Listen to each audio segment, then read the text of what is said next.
Hoje é 17 de maio de 2010, sexta-feira. O verbete é o 1560. 5 páginas, 75 logias e 8 máximas. O tema, data relevante. A especialidade é a paracronologia. Definição. A data relevante é o dia específico daquele acontecimento significativo na existência da consciência intrafísica, exigindo ser registrado a fim de valorizar os detalhes do desenvolvimento e dos desempenhos da própria evolução consciencial. A autossustentação da retilinearidade autopensênica. O dia não passado em branco, a data base, a data evolutiva, a relevância evolutiva do acontecimento, tornando o dia especial. O ponto alto da autobiografia. A celebração na intimidade da intraconsciencialidade. As datas relevantes das retrovidas pessoais. O retorno das ICs gratulatórias. As comemorações extrafísicas.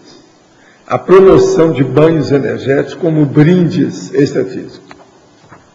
Uma pessoa, ela às vezes tem alguém comemorando alguma coisa que ela fez na outra vida, naquela data do passado, a pessoa vai receber um banho de energia ou qualquer coisa nesse sentido. É o retorno das ECs gratulatórias. Agora, na argumentologia, nós temos a autopesquisologia.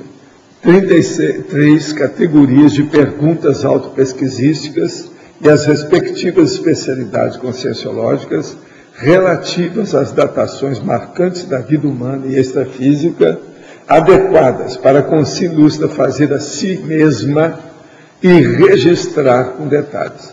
Vale a pena ver essas 33 categorias de perguntas. Na remissologia tem 15, nós ressaltamos. Cronologia da projeciologia, dia da arrumação, dia da cobaia, dia da incompletude e o dia matemático. Na frase enfática, as autopesquisas das datas relevantes demarcam as realidades e conquistas proexológicas em toda a faixa etária da consinúcida, intermissivista, duplista, cognopolita, proexista. Você já listou as próprias datas relevantes desta vida humana? Quantas datas relevantes você já vivenciou até agora? Agora pergunta. Assisti a tertúlia de ontem pela internet e no momento do trabalho feito para assistir, fiquei impressionada porque mesmo à distância senti como se eu estivesse aí com vocês. Meu ex-cunhado tem problemas com drogas, sério, e também de afeto com o pai. A mãe vive abaixo de remédios. A família é muito assediada. Eu não tenho contato com ele há muito tempo. Gostaria de saber como eu poderia ajudá-los energeticamente à distância de forma segura. Sei que é através de exteriorização de energia, mas como devo fazê-lo? Imaginar a pessoa e enviar energia para ela ou colocá-la numa bolha? Qual literatura posso ler para me ajudar a fazer isso de forma mais prática e que funcione? O melhor que você faz é mentalizar a imagem da pessoa e alcandorá-la, quer dizer, edulcorá-la com muita energia positiva. Agora, o melhor que você faz é participar, quando for possível, das dinâmicas parapsíquicas, para você melhorar isso. E, principalmente, do acoplamentário, os cursos do acoplamentário. Poderia comparar a mega euforização e a imperturbabilidade com a cosmoconsciência? A cosmoconsciência é um fenômeno mega, grande. Agora, a imperturbabilidade, ela pode nascer da mega euforização. A mega euforização, ela pode ser produzida por uma condição da vontade com as energias da pessoa. Agora, a imperturbabilidade, para manter isso, é que é o difícil, a pessoa tem que pensar muito devido ao problema da coerência que ela tem que ter consigo mesma. Acabando com aquelas coisas que eu falo aí. Qual é? Tem que ter autocrítica, autocosmoética e autodesassédio no fim. Tudo isso é necessário, senão não vai não. Agora, para chegar na consciência, é preciso passar por tudo isso aí. Uma pessoa, por exemplo, ela pode ter assim um vislumbre inicial, vamos dizer, superficial, primário, elementar, de consciência, mas isso é um extrapolacionismo. Agora, para vivenciar o processo e aquilo deixar raízes profundas, é necessário que a pessoa passe por essas condições. Mega euforização e imperturbabilidade. Quando sai de casa, deixo sempre o vídeo ou o áudio da tertúlia do dia, objetivando melhorar a ambiência da minha casa. O que o senhor acha disso? Olha, vê se melhora. Quase sempre pode melhorar. Outra coisa. Se tem assédio nessa sua casa, pode ser que esses caras vão ver a tertúlia. Isso às vezes pode até melhorar, fazer uma limpeza do ambiente em matéria de ideia, fazer um desassédio. Né? Tudo é possível. Tenho 27 anos. Descobri o site recentemente através de meu pai, que viu a propaganda na TV Globo. Desde então, tenho pesquisado no site. Tenho muita facilidade com a energia, pratico Tai Chi há 3 anos, sou bastante espiritualizada e há 2 anos pratico o Kriya Yoga, com excelentes resultados de sensibilização e controle da circulação de energia. Achei fantástica a ideia da TENEPS, mas tenho receio de me comprometer com sua prática. Gostaria de saber claramente quais são as responsabilidades envolvidas nessa prática, seus efeitos na vida do praticante e, principalmente, os perigos envolvidos com os assédios. Fiquei muito impressionado com as histórias dos programas que já vi no site. A primeira coisa que você tem que ver é se você não é intermissivista. O que você está mostrando aqui é isso. Ninguém fica entusiasmado com essas coisas assim, se estava praticando a Kriya Yoga. Se espera que tem coisa atrás disso. Agora fala com ela onde é que ela pode arranjar o manual da TENEPS.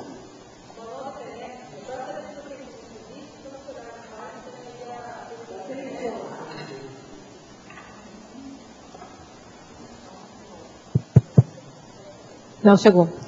Para saber se é intermissivista, você pode olhar no próprio site, lá em cima, o primeiro quadradinho tem a pergunta se você é intermissivista e vai ter todo um capítulo com questões para você responder. E nesse mesmo lado, no último quadrado, tem o seguinte, nossas publicações. Lá você acessa o Shop Cons, lá você pode comprar o livro Manual da TENEPS e tem também o do Jean-Pierre Bastiu, que tem a ver com yoga também, né? Que é da Yoga Conscienciologia. E aí, se você não conseguir entrar no site, tem o telefone da editora Epígrafe, que é 45 3525 0867. Que você pede, eles mandam, tá? Então, 3525 0867.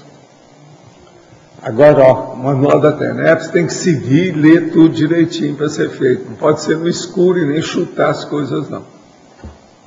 Outra pergunta.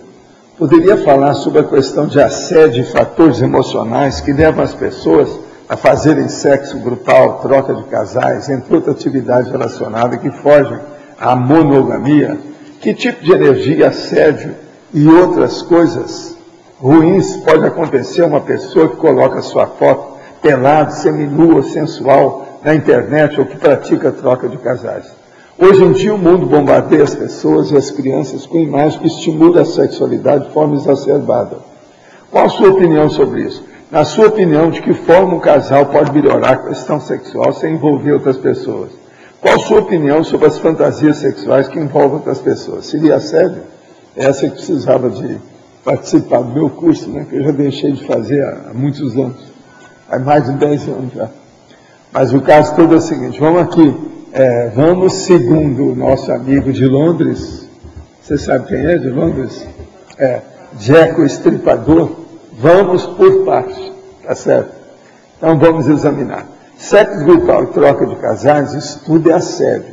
Quem entra nisso é a turma da maratosfera, ou seja, dos infernões extrafísicos, que a pessoa entra aqui porque elas são consréus. Isso tudo é o domínio das consréus. Consréus são as consciências reurbanizadas. Para estudar isso aí e ver com calma, teria que ver o Homo sapiens urbanizados, que a gente explica tudo, e lá tem 100 tipos de consréus, tem todo esse povo lá dentro. Agora, qual tipo de assédio, etc., da pessoa que põe pelado, seminu, isso aí é a prostituição interneteira. Hoje em dia, essa prostituição ela é generalizada e pegou o mundo inteiro. É a maior prostituição que tem atualmente através da internet. É aí que eles tratam contato a moça com o rapaz, ou a mulher com o homem, depois o homem mata a dona, etc., aquele negócio todo. Tudo é feito através dessa prostituição interneteira. Que são os chats, né? As conversas que tem. Hoje em dia o mundo bombardeia as pessoas, estimula a sexualidade. Qual a opinião? Nós vivemos atualmente dentro de uma sociedade que é patológica. A gente vive num grande hospitalão. Esse hospitalão, a maioria está na enfermaria. O ideal é, dentro da enfermaria, você ser assistente, não ser doente. Todas essas pessoas são doentes da enfermaria. Na sua opinião, de que forma um casal pode melhorar a questão sexual? É fazendo os aditivos sexuais de acordo com a combinação de um com o outro. Aí tem que usar a fórmula DD. O que é a fórmula DD? Você sabe? Como é que é? Fala alto, vamos lá. E desinibição. Isso, que é o que precisa o casal. Agora, fantasia sexual. Fantasia sexual é um jeito da pessoa manter o assédio. O assédio heteroassédio, o assédio da outra consciência em cima de si. Então, por exemplo, um homem pensa numa mulher boazuda, aquele negócio todo. A hora que ele pensa e começa a ter imagem da pessoa, se aquela mulher tem assédio, e isso ocorre em mais de 51%, o que acontece? Aquele assediador vem tirar satisfação com a pessoa, que está entrando dentro da área dele, está invadindo o espaço aéreo, extrafísico e físico e sexual do cara. De modo que isso aí é que é um negócio sério. Pois é. Então, de modo geral, a situação é essa. Agora, ó, estude tudo que nós estamos falando sobre sexo, que tem na enciclopédia, já tem muita coisa sobre isso. Outra coisa. Moro em São Paulo, sou músico e jornalista. Ao pesquisar algum texto jornalístico meu, escrito há 5, 4 anos, me espantei ao perceber que nessa época costumava encerrar os escritos com a seguinte recomendação. Nota do escrevente. Nós, jornalistas, não somos os mestres supremos da sabedoria. Portanto, não aceite ou acredite em tudo que escrevemos. Era o princípio da descrença aplicado inconscientemente ao jornalismo. Disse que conhecia a Conscienciologia há poucos meses.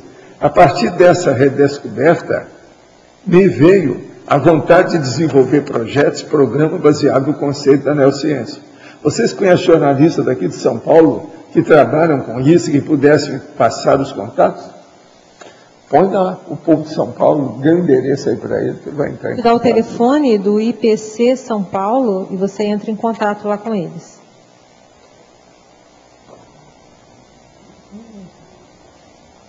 É 011 3287 9705. 011 3287 9705. Lá é o Centro Educacional do IIPC, que é o Instituto Internacional de Projeciologia e Conscienciologia, que estuda Conscienciologia, né? Agora, é bom a gente esclarecer você o seguinte: se você já falava no princípio da descrença, é porque você deve ter feito o curso intermissivo. Olha bem como é que faz o curso intermissivo. Veja aí, fala para ele como é que é aí. Ó, o curso intermissivo.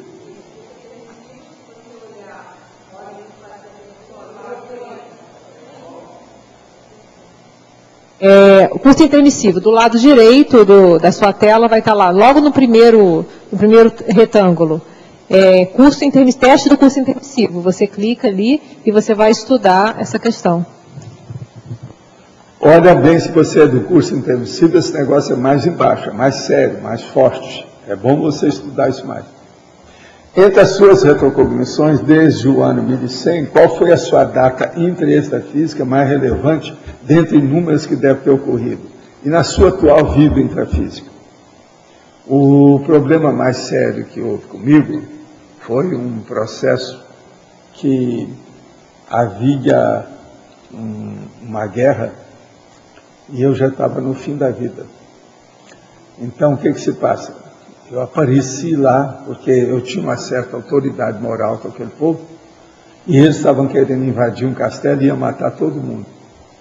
Agora, eu cheguei lá, na hora, e falei umas verdades, sozinho, ninguém nem pôde me acompanhar e nem quiseram me acompanhar, porque eles estavam esperando que fosse me matar.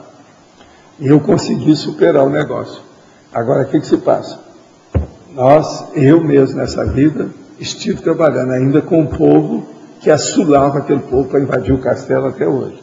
Eu nunca pude falar para as pessoas que viveram comigo. A principal delas, por exemplo, já dessomou. Eu vi aquilo desde que eu conheci a pessoa. E não pude falar nada para ela. Agora, isso já faz alguns séculos. Agora, na vida atual, intrafísica, foi o capítulo 60 do livro Projeções da Consciência. Olha lá o capítulo 60, Projeções da Consciência. Ele aí vive sempre falando para nós, ele já deve saber tudo. Na polinomiologia, página 29, aparecem diversos tipos de calendário, nos quais muitas retrovidas podem ter se passado. Esse fato não causaria confusão nas rememorações, celebrações, na intimidade da consciência, haja visto que os calendários são bastante distintos.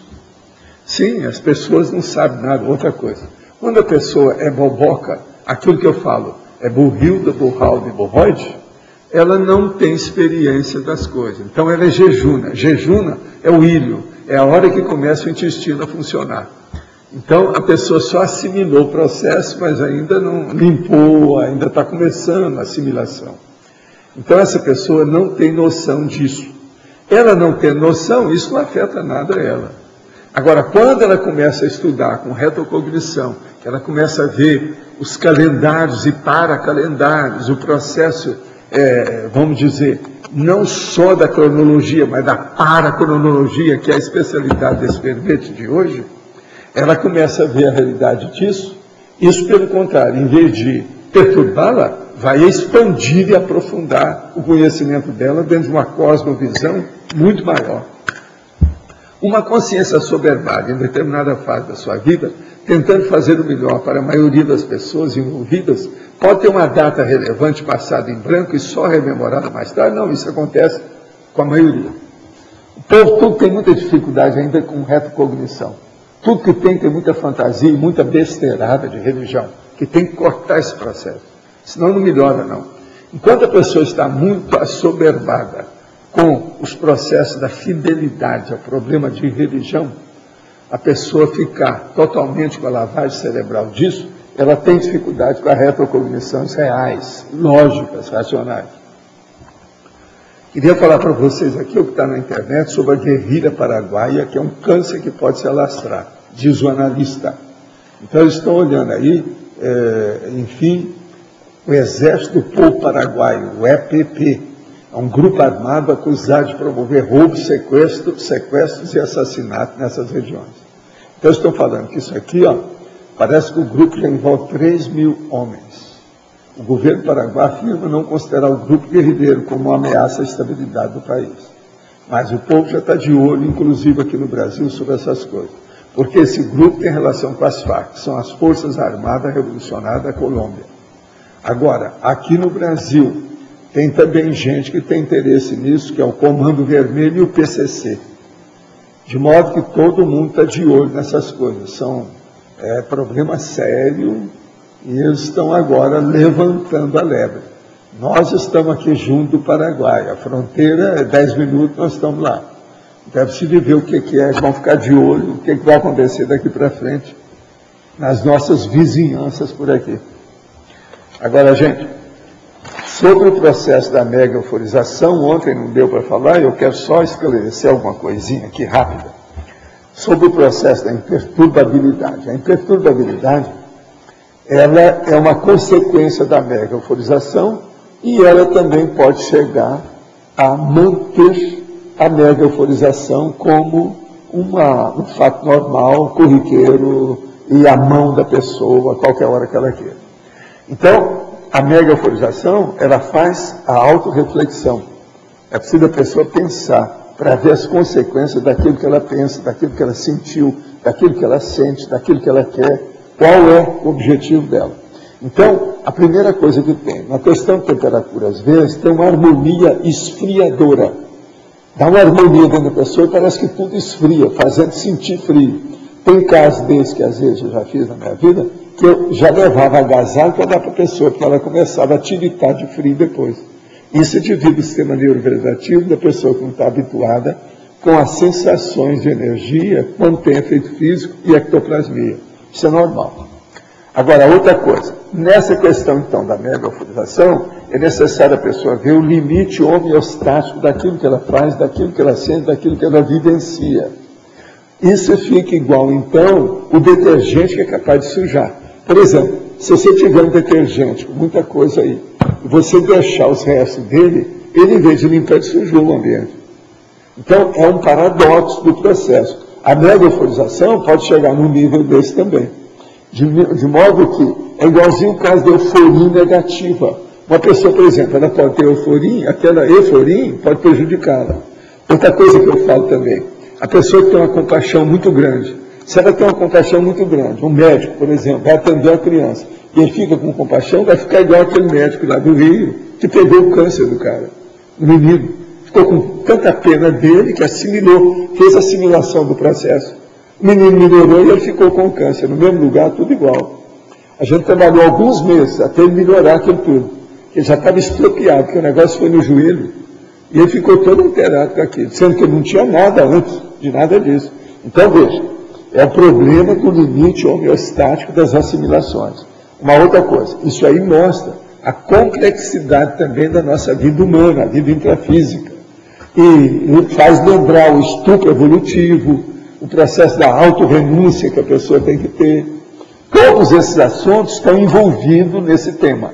Agora, eu estou só chamando a atenção, porque a gente está começando a falar nessas coisas, é bom vocês ficarem a par do que se passa, dos detalhes entre mega euforização e o processo, sabe, da imperturbabilidade. O que é? Explicar de novo o paradoxo. Não, o paradoxo, por exemplo, presta atenção numa coisa. Uma pessoa, ela fica com a mega euforização. Ela pode chegar num ponto se ela não tiver cuidado com aquilo, ela vai querer só fazer mega euforização o tempo todo. Ficar numa boa. Porque isso é melhor do que cocaína, é melhor do que crack. Você está entendendo? Agora, então, a primeira coisa, uma pessoa que é toxicômana, ela nunca consegue fazer mega euforização. Entende? Não dá. É uma bênção, já é o máximo. Mas uma pessoa que não tem nada de toxicomania, ela pode entrar no tóxico. Vamos supor que seja uma que era toxicômana, deixou aquilo e que agora ela voltou a estudar a situação. Vai mexer na mega euforização e ela às vezes vai sentir aquilo, vai, não, isso aí é muito melhor do que tudo aquilo que eu tinha. Entende? Isso é um perigo. Aí pode dar problema para ela. É o excesso, a alienação da realidade que ela tem. Entendeu? Agora aqui. Pesquisando em sebos e livrarias online, encontrei um livro que desconhecia, O Segredo da Conscienciologia, de Guilherme Lima. O senhor já leu? Qual a sua opinião a respeito? Você já viu falar nesse livro? Não. Não conheço, não tenho autoridade para falar nada. Eu sou burrildo sobre o assunto. Os sonhos seriam pensamentos fora do corpo? A primeira e única vez que saí do corpo, lucidamente, lembro que eu estava sonhando, me recordei que eu estava deitado, vi que eu estava pensando fora do corpo e aí saí normalmente. Percebi que o meu problema não são as técnicas, e sim a minha dispersão e minha falta de lucidez. Professor, tem alguma dica para melhorar isso? A falta de lucidez eu sei que é coisa minha, mas a dispersão pode ser da idade, tem 17 anos. Olha, pega um livro chamado Projeciologia, que lá tem o sonho projeciogênico, aquele que é capaz de levar você para a projeção. Então, a série de técnicas e tipo de projeção que pode esclarecer você perfeitamente. Vale a pena. Projeciologia. É um livrão, mas vale a pena ver, que esclarece você em tudo isso. Minha mãe tem 59 anos e se entregou para a inércia. Eu ajudo a ela financeiramente, aconselho a ela a aproveitar o final da sua vida produtivamente, mas sempre dá uma desculpa e se vitimiza. Ela mora em um ambiente intrafísico degradado por traficantes, pensa que deveria tirá-la de lá, mas não me ajuda, ela não me ajuda, e ajudá-la. Você acha que eu deveria retirar desse local por minha própria conta, a fim de ajudá-la a mudar essa condição, ou estaria errado? A primeira coisa é bom você ver se você tem irmãos ou se tem outras pessoas que têm ascendência sobre sua mãe. Tem que ver isso aí. E ver quais as hipóteses e considerações disso. Se de ver se ela tem amigas lá, geralmente nessa idade, o problema da amizade é que segura a mulher em determinado lugar. Se de ver são as companhias, como é que é? Se não tem jeito. Às vezes, em vez de tirá-la de lá, tira a ela e a amiga mais próxima dela, leva para um lugar melhor. Isso pode ajudar todo mundo. Às vezes é uma saída.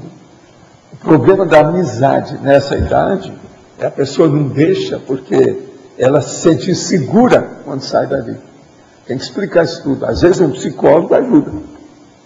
Comprei o livro Manual da TENEPS e tem algumas curiosidades. Qual a origem da TENEPS? Minha prima, que é espírita, diz que a TENEPS parece um ritual, por ter que ser feita todos os dias, no mesmo horário, e ficar imóvel e ter alguém nos ajudando com o culto do lar espírita. Poderia falar um pouco? Sim, parece, mas não é. Por quê? A TENEPS é a religião da própria pessoa. Ela volta a sua paraprocedência. Agora, o culto do Evangelho do Lar faz muito assédio, e ele é feito em grupo. Então, as pessoas levam assediador para a própria casa. Eu já vi culto do Evangelho do Lar, que o povo não era bom, mas tinha muita, vamos dizer, boa intenção, boa vontade para fazer aquilo, e fazia o culto do Evangelho lá, toda semana, aquele negócio todo com as crianças. As crianças acabaram sendo assediadas, devido ao povo que estava participando.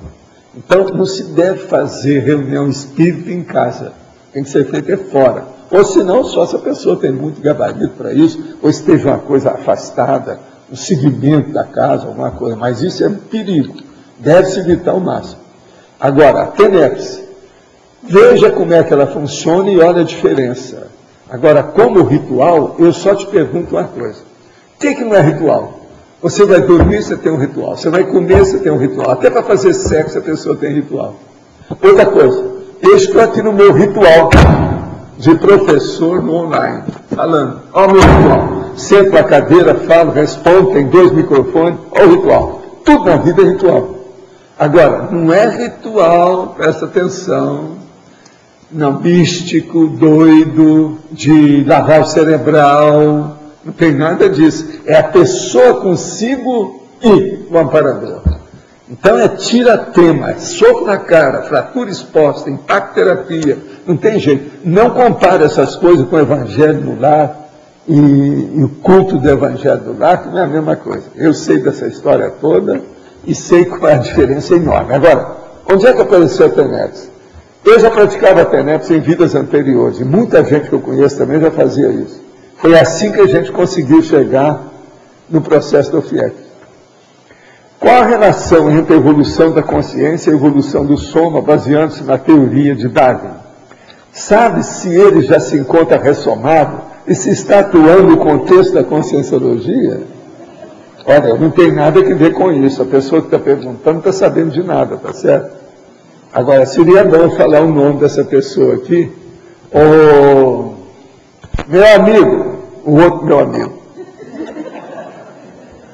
Quem está falando isso aqui é um cara chamado Márcio Cardoso. Tá certo? Márcio Cardoso.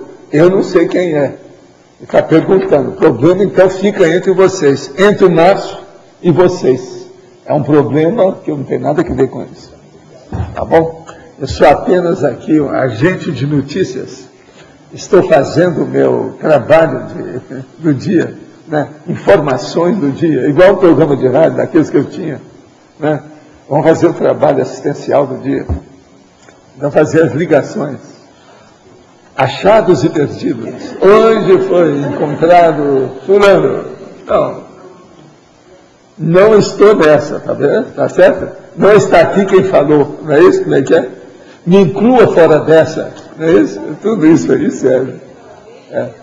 Pode falar. Não, isso aí é aquele negócio, deixa eu repetir que é bom. O Márcio fica sabendo se eu estiver ouvindo. O problema é o seguinte, no interior tinha as quermesses. Então na quermesse tinha o alto-falante.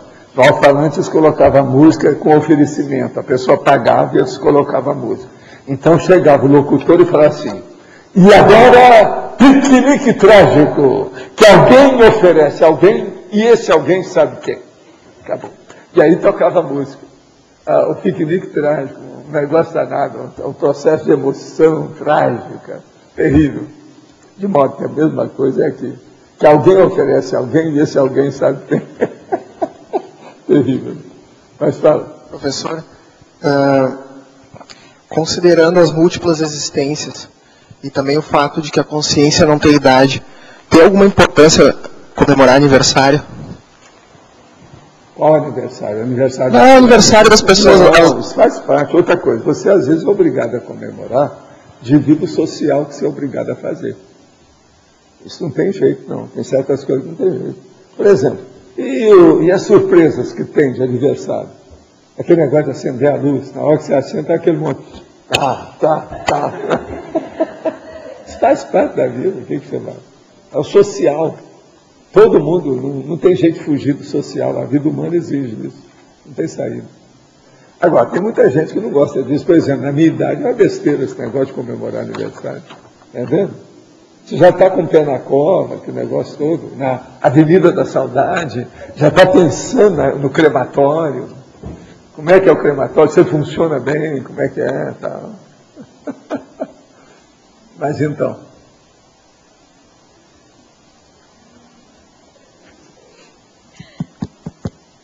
No número 29, o senhor coloca a ressomatologia, em qual dia ressomei?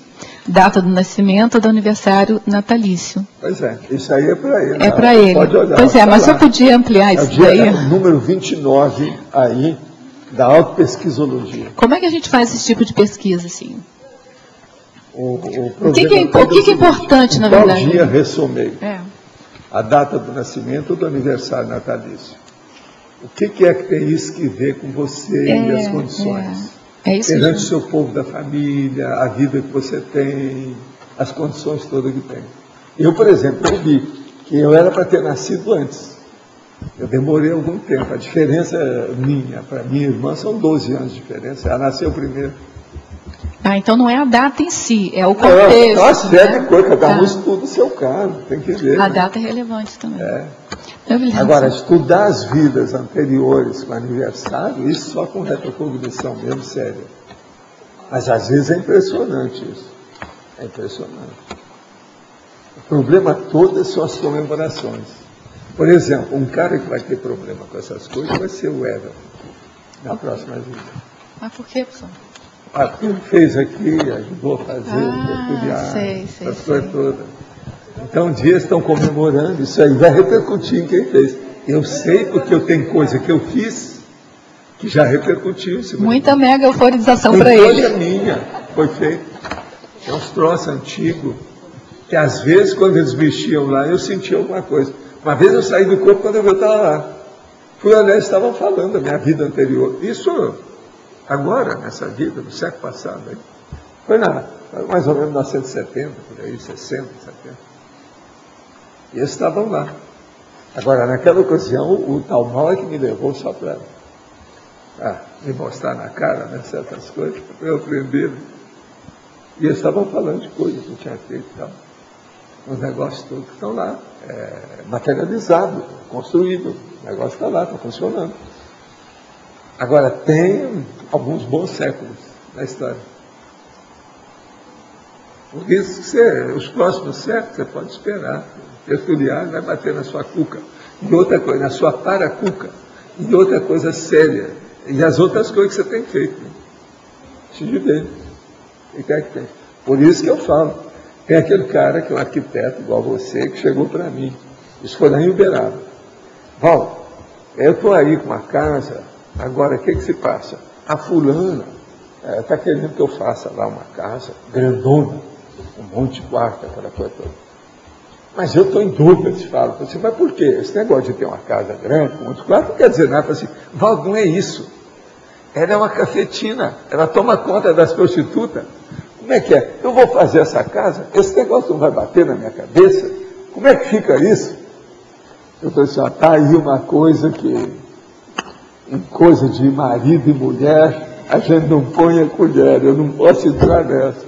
Pensa bem o que você vai fazer. Não tem outras coisas para você fazer, não?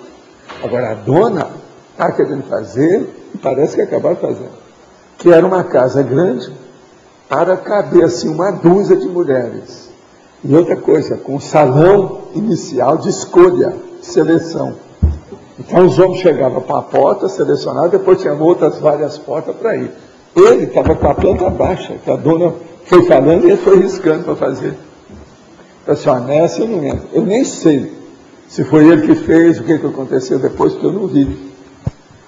Que a hora que eu dei o contra, né, ele também recebeu um impacto muito grande, porque eu já estava em dúvida. Para mim, ele não fez nada, mas outras pessoas devem ter feito a coisa mais ou menos daquele jeito. Você sabe que havia uma porção dessas casas em Paris, por exemplo. Entende? Mesmo no século XVIII, XIX, tinha isso tudo lá. As madames Pompadour da vida, aqueles negócios todos que havia, né?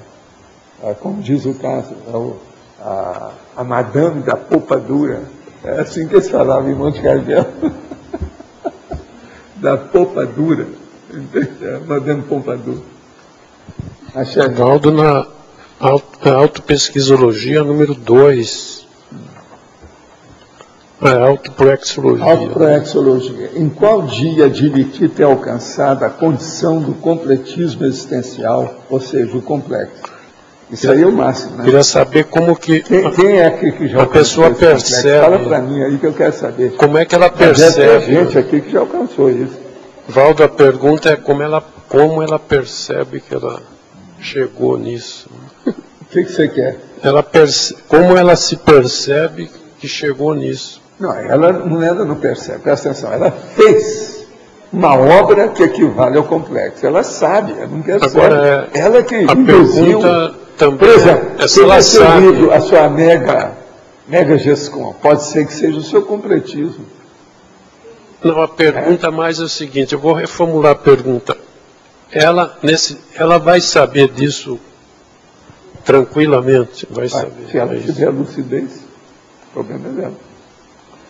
Sempre vai saber, porque completismo é uma coisa que a pessoa está procurando. Ela sabe o que é, depende dela. Ela tem que saber.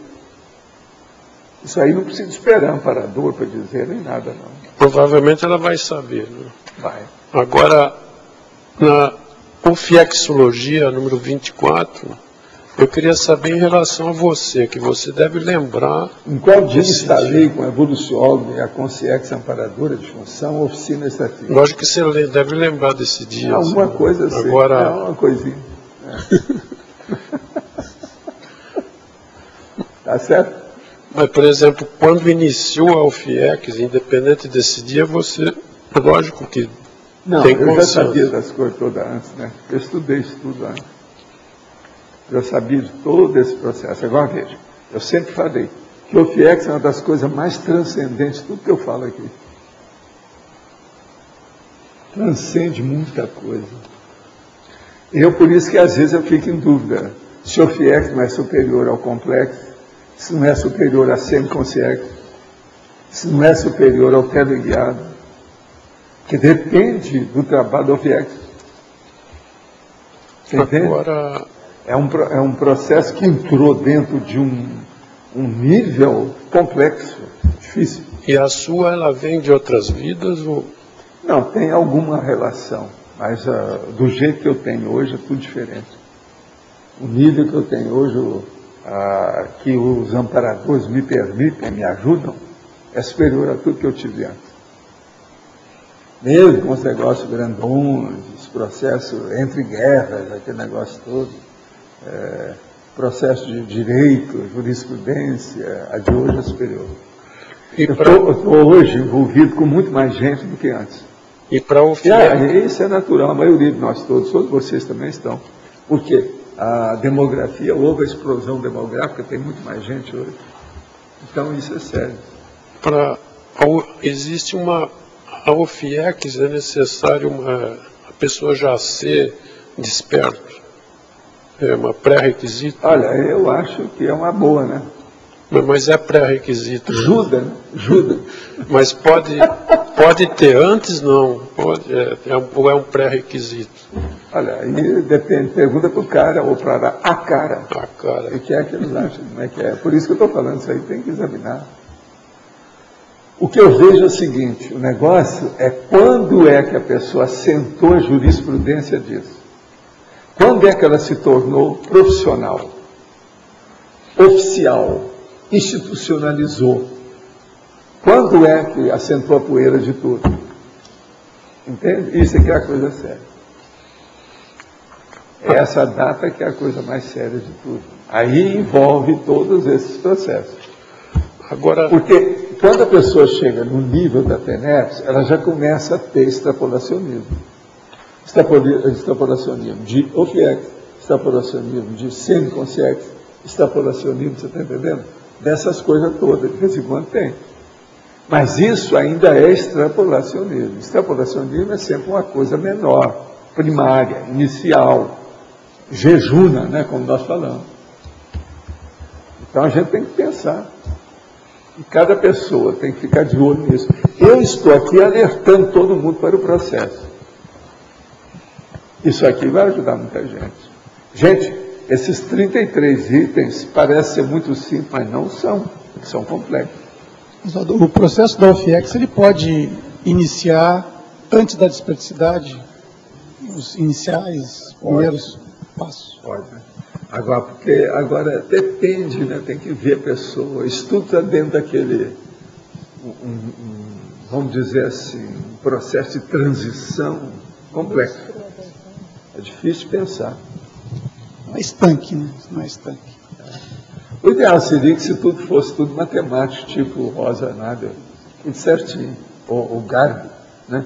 Tudo certinho, tudo na base da equação, entendeu como é que é, com os termos, tudo certinho, né? Mas não é, a vida não é assim. É só na matemática. Nada é tão matemático assim, nada. Não tem nada disso. Agora, o livro dele, eu estava olhando os dois, o livro grande chupou o livro menor. Você viu, né? Mas está certo, é o tipo, inclusive as ilustrações, os dados, tudo isso. Ele fez um livro maior que o segundo. Não, mas a maioria dos processos tem. A parte histórica, tudo isso. Agora, eu acho que ali, no primeiro livro, ele podia fazer mais detalhes, você não acha, não? Escrever as equações com mais detalhes, uma por uma, com calminha. Ir para o primário. Ali não está muito primário ainda, não. O povo tem dificuldade. Não, o segundo livro eu não estou falando do primeiro, que foi feito para ajudar. Eu acho que devia de especificar mais os processos das equações. Do jeito que eu faço as minhas coisas, que eu coloco entre parênteses. Eu devia de fazer as equações, colocar tudo entre parênteses de início. Faltou didática naquilo lá, eu acho. Você não acha, não? Tem que analisar melhor.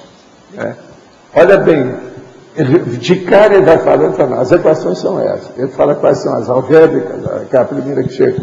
Então, mas ele não discrimina o que é que deve ser. Uma pessoa que não está aceita esse processo, não vai entender isso, bobagem. Outra coisa, para aliciar o povo para a matemática, tem que expor ainda mais, esse negócio tem que ficar mais fácil. Que a pessoa vai começar a gostar daquilo. Matemática, para mim, é igual a enigmística.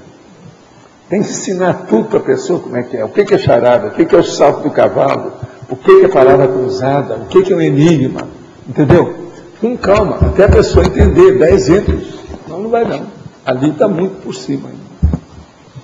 Na página 31, na taxologia, o 18, a intermissiologia, eu queria entender melhor essa questão que o senhor fala da suposição de um lustro antes da ressoma. Fala um pouquinho sobre isso. O caso é o seguinte, aqui ó. Em qual dia iniciei, pelas leis da probabilidade, o curso intermissivo pré-ressomático? Suposição. Estou dando um exemplo. Por exemplo, 5 anos antes da ressoma atual. Mas a minha dúvida é o seguinte, essa suposição é que geralmente há um padrão de ser um lustro... Não, eu estou dando aqui porque é o que deu para a pessoa, mas com 5 anos já... Eu sempre falo em 5 anos antes de renascer, quer dizer, um quinquênio. O que aconteceu nesse quinquênio com você, antes de você renascer? Então, geralmente é mais ou menos isso. Mas não quer dizer não. Eu sei que não é padrão. Tem gente que passou 50 anos nessa.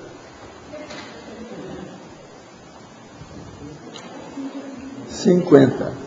Aí a situação é diferente. Mas quinqua. Aí mas já entra a matemática, a aritmética.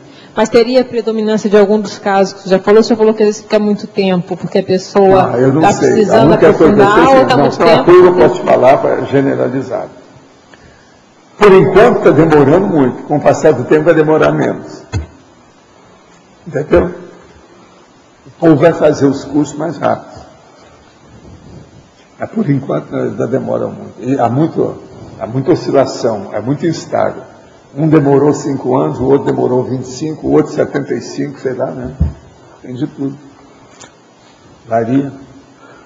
Até a pessoa se predispor, porque ninguém força nada, não há estupro evolutivo.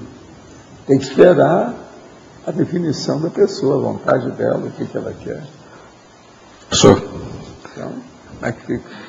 No item 28 da autopesquisologia, ressexologia... Ressexologia. Em qual dia conseguir a libertação definitiva do maior vício pessoal? Como é que a gente pode dizer que fez a libertação definitiva de um vício? Como é que parâmetro a gente pode usar? Da pessoa. Isso aqui já é bom para a pessoa fazer análise. Por isso que está, ó. Você viu o título desse parágrafo? É autopesquisologia. Por exemplo, o toxicólogo. Ele vai falar para ele mesmo, ele vai falar para você e para mim, se ele realmente deixou o tóxico ou não. Se ele ainda é mole, covarde, tímido, medroso, ele ainda não deixou nada. Eu já vi gente que deixou de fumar, tinha até raiva dos outros que fumavam. Quer dizer, esse passou para o outro lado, piorou mais ainda.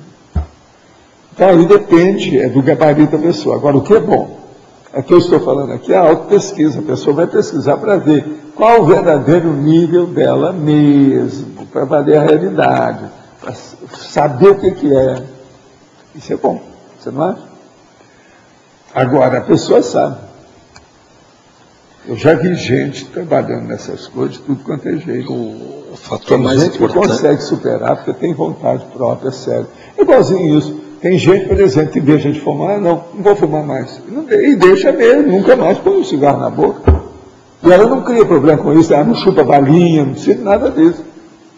Tem gente determinada, que tem vontade inquebrantável, outros não têm. Né? Que a vontade é o principal aí para a vontade, a intenção e a determinação, são as três coisas.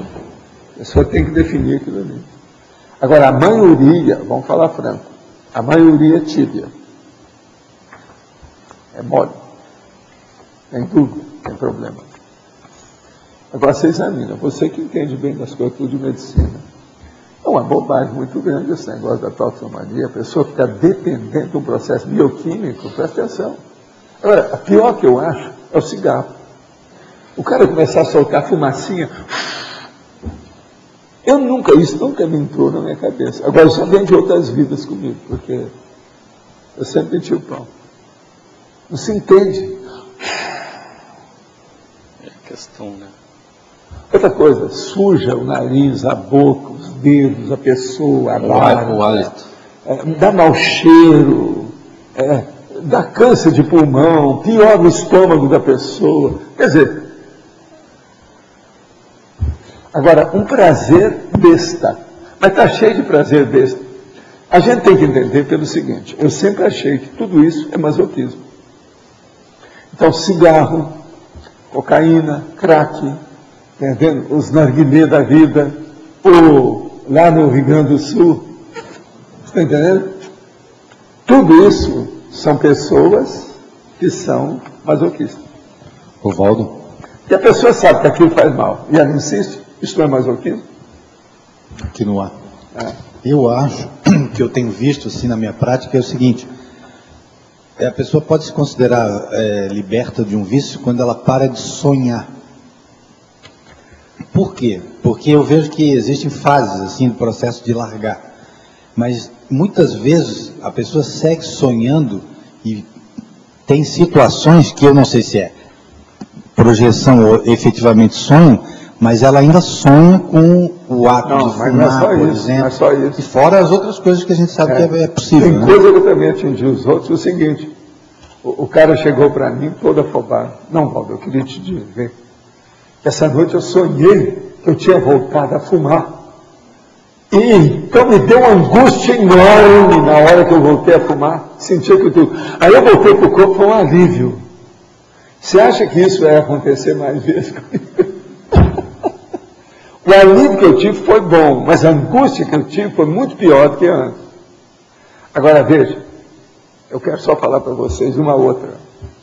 Quando eu deixei a minha barba crescer, que já faz mais de 2 décadas, a barba branca, cheia do jeito que é aqui, os caras todos começaram a fazer chacota da barba, que negócio, porque, você sabe, o homem que deixa uma barba crescer, ele envelhece. Se for a barba branca, ele envelhece ainda mais. É igualzinho a mulher que usa um vestido preto. Ela envelhece. Todo mundo sabe disso. Uma roupa branca põe a mulher mais jovem.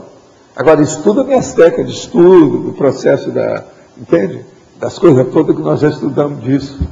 Então, essas duas coisas são clássicas, todo mundo sabe disso. A mulher envelhece com roupa escura, roupa preta principalmente. Entende? Outra coisa também, um cabelo preto mostra mais as rugas do que um cabelo que não seja preto da pessoa. Todo mundo também sabe disso. Então, veja, na hora que eu estou falando os negócios que deixei a barba, que o cara me viu a primeira vez, entende? Um cara então chegou para mim e falou justamente a mesma coisa do tóxico. Valdo, eu deixei a minha barba crescer, como você viu, e a barba dele era bem arrumadinha, tudo, sabe?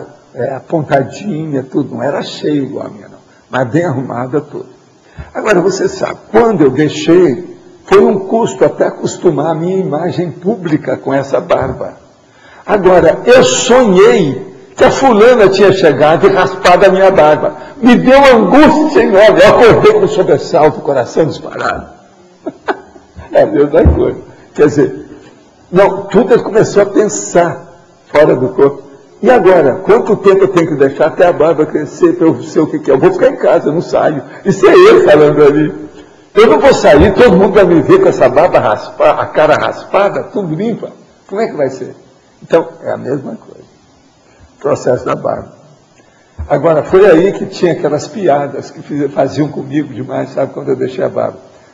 Então eles mandavam um menino perguntar: ô, doutor Valdo, o senhor na hora que dorme, o senhor deixa a coberta por cima ou por baixo da barba? Você sabe qual é a piada dessa, né? Que o velho, a primeira vez, tinha deixado lá, foi dormir, estava fazendo frio, então ele ficou sem dormir. Porque colocado em cima não está certo, colocado embaixo não está certo. Ficou sem jeito. Entende? Está no frio. Bobagem. Mas eu estou só falando para você ver que até a barba cria um problema dessa. Né?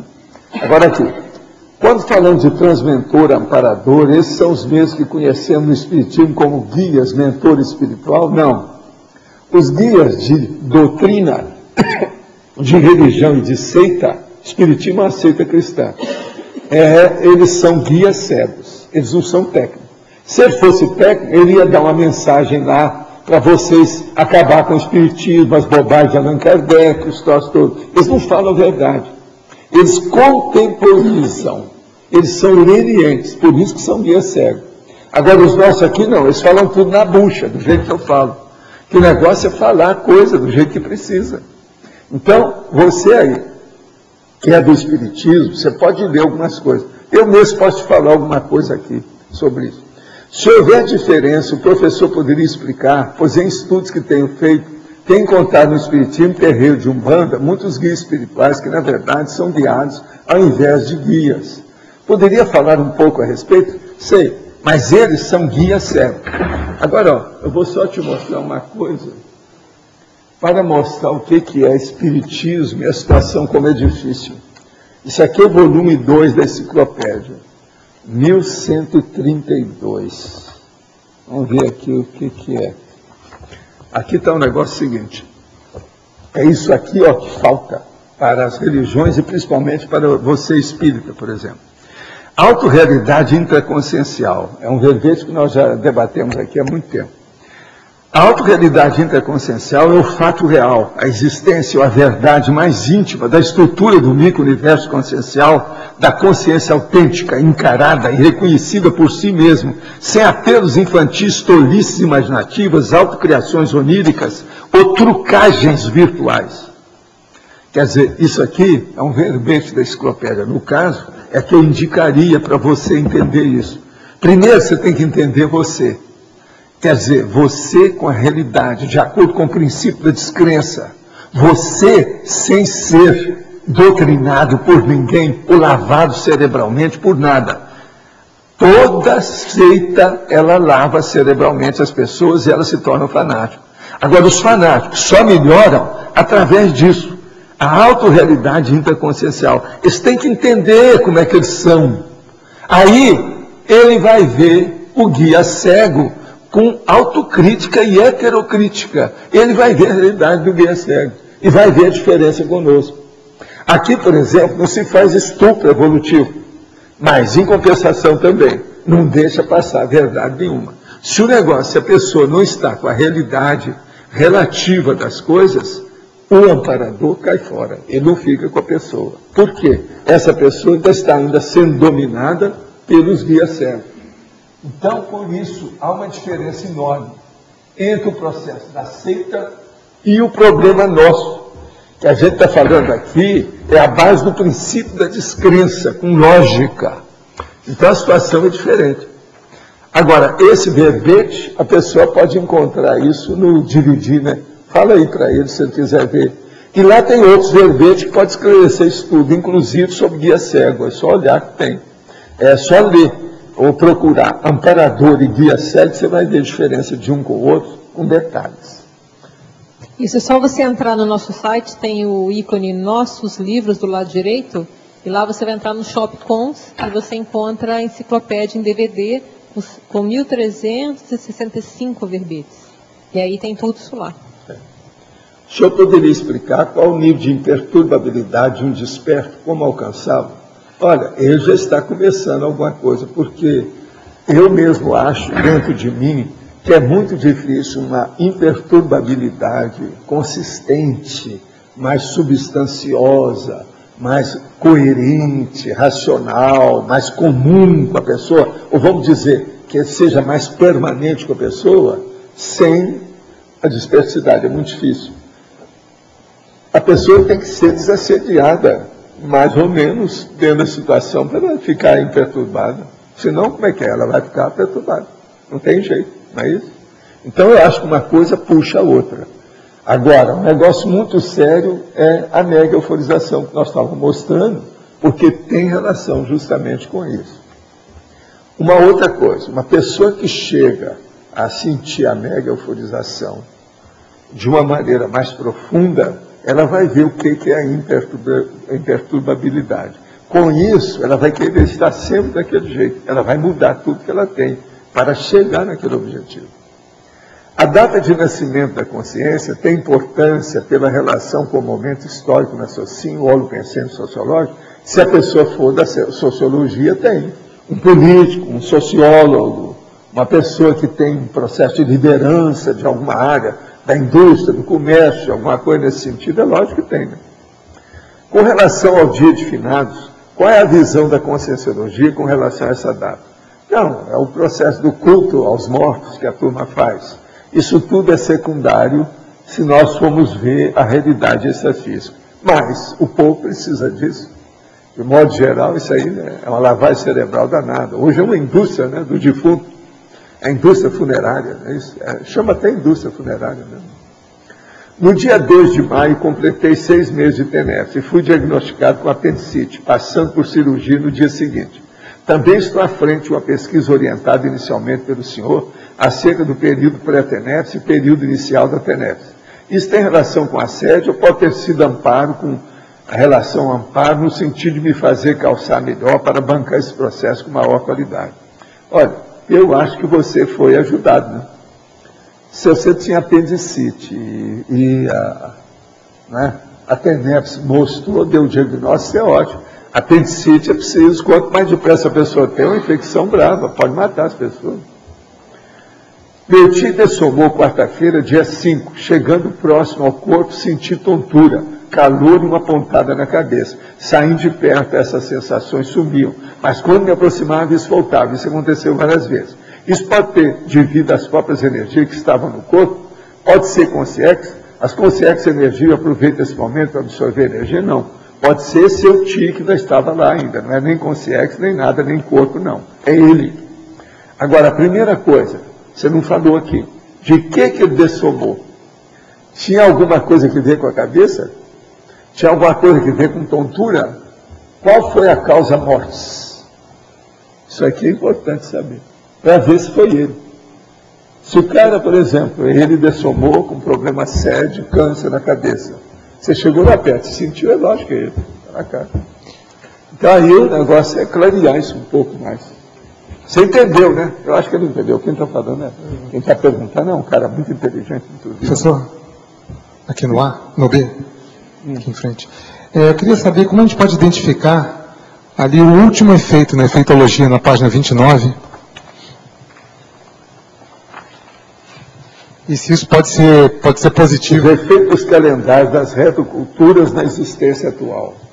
O problema é que quando a pessoa começa a ter as retrocognições, ela acaba identificando alguma coisa nesse sentido. Mas eu acho que é só mesmo com retrocognição para a pessoa saber. Às vezes você pode ficar sabendo de outra pessoa. Isso às vezes ocorre, como já tem acontecido comigo. Você saber o processo da data da pessoa. Mas isso, pelo trabalho que ela exercia. Mas isso pode ser positivo? Pode ser uma coisa positiva? Pode ser, mas também pode trazer, acarretar problema. Eu sempre conto o caso daquela senhora lá do Rio, que ela dirigiu uma obra de assistência espírita, sabe? De assistência aos outros. Agora, o que se passa? Ela tinha sido a mulher que tinha fundado aquilo na vida anterior dela. Então, toda vez que ela ia fazer a comemoração, ela exaltava muito a pessoa dela da vida passada. Então, eu cheguei para ela e falei assim, você já está desconfiado, já está sabendo que você foi a fulana. E você está insistindo em falar essas coisas. Os assediadores daqui a pouco vão chamar você que é para-hipócrita. Isso é um negócio bravo, é sério. O melhor é você deixar outras pessoas para fazer a comemoração, e você só assiste, participa, tal, vai ver o que dá. Ela falou assim, Valdo, isso aconteceu comigo, eu não entendia isso. Várias vezes nós comemoramos aqui, eu fiz verdadeiro discurso, uma palestra enorme sobre ela antes, e eu sabia que o negócio é comigo mesmo. Mas agora, quando eu evolvi, eu passava mal com o negócio, por causa do problema. Por exemplo, são os assediadores. Agora, nenhum deles te xingou, não, que eles vão acabar te xingando. Hipócrita! Uma opção de coisa nesse sentido, por quê? A pessoa não está sendo correta consigo mesma. Como ela achava difícil falar que ela tinha sido a outra, falou assim, então, não comemore, não faça um discurso, deixa para outros fazerem. A partir disso, as coisas melhoraram. Agora, veja, era ela mesma. A outra morreu velhinha, tudo. Essa outra era mais nova quando veio. Agora, tudo para prosseguir o trabalho, porque a velhinha não tinha acabado o serviço. Ela veio para consolidar o trabalho de assistência. Assistência à criança. E, por exemplo, uma data comemorativa em outro país, que a gente teve uma vida em outro país, uma data que é comemorada até hoje. Internacional, vai dar na cabeça, na cachola do cara, ou da mulher. É notável, óbvio. Agora, chega num certo ponto que essas coisas já não faz mais moça. Elas não criam mais, a pessoa está isolada. Como é que chama a pessoa que não pega nada nela? Blindada, o que mais? Tem outro nome. É isso aí. Então elas chegam num ponto que nada disso mais pega. Porque às vezes ela está numa condição melhor que aquilo tudo. A capite? Sim, mas como é que a gente pode identificar esse tipo de coisa, assim? Lembrando, né? Retrocognição. Você lembra o almoço que você comeu hoje? Você comeu batata? Não? Comeu peixe? Você comeu um bife preto? Não. Não? Ele não comeu nada. Pelo que eu estou vendo, eu já perguntei tudo mais. Professor. Se saber se ele está lembrando corretamente também, né? Quem é que almoçou com ele? A Daiane, mas ela não vamos fazer pesquisa. Não, João, você está entendendo? A pessoa é aquilo que ela lembra. O processo é que acaba lembrando mesmo. Que a retrocognição é uma coisa evidente, palpável, concreta.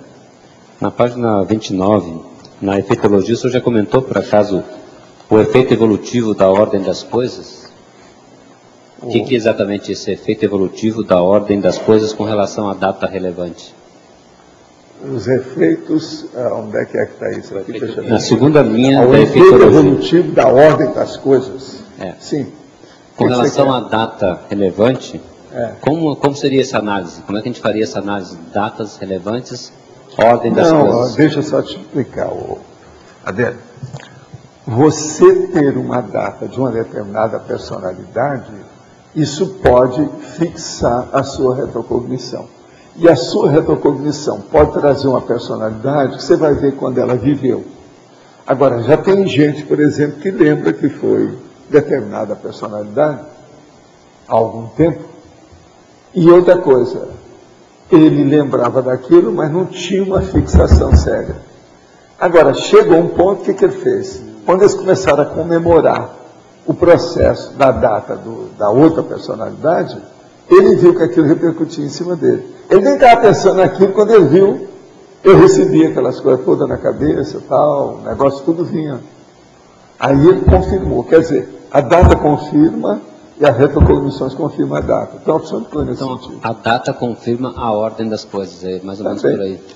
É uma delas, por isso que eu coloquei. Uma outra só rapidinho aqui, na ciclologia logo abaixo, o ciclo do aniversário, o senhor já comentou bastante sobre aniversário, mas esse ciclo é o ciclo do ano? O ciclo do aniversário. É o ciclo anual, aniversário a aniversário? É o ciclo anual, mas não é só isso. Por exemplo, tem aquela mulher que está para morrer. Então, ela já está cheia de metástase, o povo está lá só esperando para dar a causa-morte ou a atestado de óbito. Agora, o que se passa? Ela não morre. Aí vão perguntar para ela, assim, não, eu só vou morrer depois do aniversário, ou depois do aniversário do meu neto. Então, o que acontece? Ela espera aquele aniversário, eu já vi vários casos desses, a maioria com mulher. Ela espera aquele negócio todo, no dia, logo depois que houve o aniversário, ela morre naturalmente, deitada lá na cama, do jeito que estava. Mas primeiro ela tinha que esperar Você sabe, a consciência é muito forte, ela pode segurar, ela é superior à matéria do corpo. Ela segura. Agora, uma dessas, a mais eloquente em matéria de drama, que eu vi foi dessa mulher com o neto, a avó. E o negócio é o seguinte, ainda tinha uns 6 meses, ela aguentou 6 meses. Morreu no outro dia que o neto comemorar o aniversário. Agora ela arranjou um presente para dar para o neto veio, abraçou ela na cama, era doente lá. No outro dia, amanheceu morto. Essa questão de... Isso é impressionante você pensar como é que a força da comemoração do aniversário. A gente vê essas comemorações, a força maior é extrafísica, né? Quando tem, é muito mais sério. Porque o negócio é muito óbvio, tudo aberto, extrafisicamente. O senhor percebe se na próxima data do seu aniversário, essas variações também extrafísicas ainda? Não, o povo fala muito isso na astrologia, as bobagens que tem. Você está entendendo? Sim, tem que muita é aquele besteira, negócio do sabe? inferno astral. Antes do aniversário, a pessoa tem que falar, olha que besteira. Tem pessoa que tem o paraíso astral antes, durante e depois do aniversário. Isso depende da pessoa. Porque, então isso aí não é bem mas, assim. mas não. seria relevante, por exemplo, se ele pegasse as datas por exemplo, na Conscienciologia, pegasse essas datas-chave da Conscienciologia e verificasse o seu contexto também nessa história, de repente pela data de nascimento ou pela Não, época. às vezes tem, mas é que eu diluo tudo que diz respeito à minha pessoa, né? Eu corto isso tudo. Então eu mesmo, às vezes peço, dessa vez mesmo, meu aniversário ainda pedi, pô, não traz nada para mim não, dá um jeito. Mas não cheguei a falar muito aqui para não chamar a atenção. E sempre tem, né? Então tem telegrama, e-mail, carta, presente. Então eu já recebo muita coisa todo dia de muita gente, eu já não sei como pagar tudo que eu recebo. Agora no aniversário fica pior ainda, porque aumenta. O dia exato que o senhor deixou o Espiritismo em maio foi que dia? Que é? O dia que o senhor deixou o Espiritismo exatamente foi em maio de 66, né? Foi não, as minhas coisas todas eu fazia no mês de maio, todos os meus troços, minhas coisas todas, durante muito tempo. Era assim. Depois esse processo desapareceu. Agora era devido às circunstâncias da própria vida, tudo dava em maio. Você está entendendo? Devido às circunstâncias? Pela circunstância. Esse problema, por exemplo, aí, que o mês de maio, às vezes, no Brasil, é o mês onde as coisas já estão instaladas, é onde tudo começa. Já passou o carnaval, já passou aquelas bobajadas todas que tem, do coelho, o período do coelho, tá entendendo? É o mês de maio. Então aí é o mês do casamento, é o mês das flores, é o mês das noivas, é o mês da mão.